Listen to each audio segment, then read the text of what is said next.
friends, my name is Ashleyaireonna. Welcome back to my channel, and we have breaking 49ers news. They have just released kicker Jake Moody. He is now no longer on the team, hitting the waiver wires, and good luck to him on his next team. Maybe he'll do much better. You know, he did have the leg strength, but the mental ability was not. The pressure was too much. That's another wasted third-round pick by this 49ers organization, Kyle Shanahan and John Lynch. That's not good, especially with all the injuries that they have at the pass-catching position, at O-line. You think, hey, like, third round is pretty high. You probably could have drafted one of those two positions in the third round. You know, this comes after, I think they had, you know, the bad tight end that they got, Cam Latu, in the third round. They had two running backs that didn't ever do anything and are now, you know, on other teams' practice squads. But today's a positive day. Jake Moody no longer on the team. I was kind of confused because after the Seahawks game, Kyle said that they weren't going to release Jake Moody. I think really he just wanted to be able to have another kicker ready to be signed right away and wanted to tell Jake Moody before telling the media.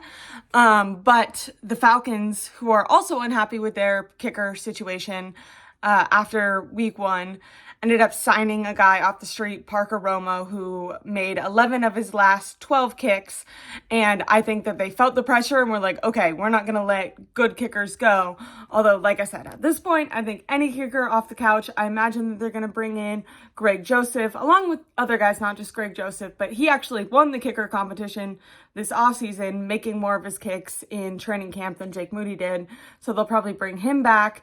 They didn't have tryouts for kickers yesterday, but they are bringing in them today. And then throughout the week, they'll find a kicker to, you know, make the trip with them and me to the Saints. And I just think this is excellent news. I mean, the 49ers did not lose a game in 2025 due to Jake Moody.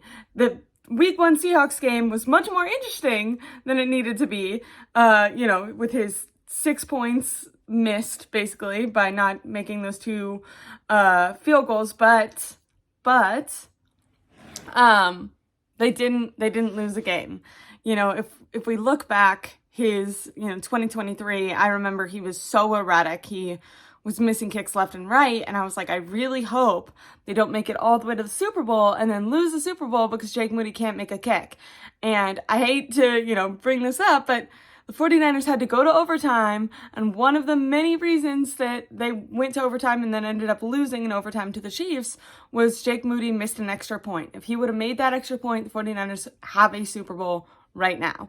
Obviously, lots of other players made errors as well, but it's crazy that Jake Moody has made it this far. Last year, he had an erratic up and down year. I mean, he had, I think, after his little injury that he had on his ankle, he came, by the way, everyone that he signed, they had like 3 kickers come in during his absence. They all made all of their kicks. He comes back. By the way, he was also missing kicks before he got injured, but he comes back. He missed either 1, 2, 3 kicks or points, extra points, in every single game after that injury. People tried to blame it on the injury. I was saying, no, this is the same problem he had last year. It's the same problem he had this year before his injury. This offseason, they had that fake, you know, training camp duo where Jake Moody lost, and then they ended up giving it to Jake Moody. And I think a lot of people were like, the 49ers are going to wait till they lose a game due to Jake Moody. You know, he missed a kick in every single preseason game, also kicked it out of bounds, also missed extra points. And I'm just glad they were like, okay, one game, if you can't do it, we're not going with you. I don't even think he should have gotten to that, but it's good for the 49ers and for the 49er players who put their bodies on the line that they can feel like their head coach has their back. Because I think if you keep trotting out someone who's that bad at their job, other players are going to go, if I was that bad, like if I kept missing my blocking assignments, if I kept dropping the ball, like they wouldn't be trotting me out there every day. How does this guy get away with it? You know, they've had more grace for Jake Moody than they did Trey Lance, who they traded 3 first-round picks for. So I'm glad that the Jake Moody saga's gone. I wish him best of luck in his new situation. And I'm excited to see who the 49ers get. Like I said, I think Falcons, who ended up signing a really good available kicker, kind of put some pressure on them to not wait till later on in the week. I imagine Greg Joseph will be back, but there'll be other guys too.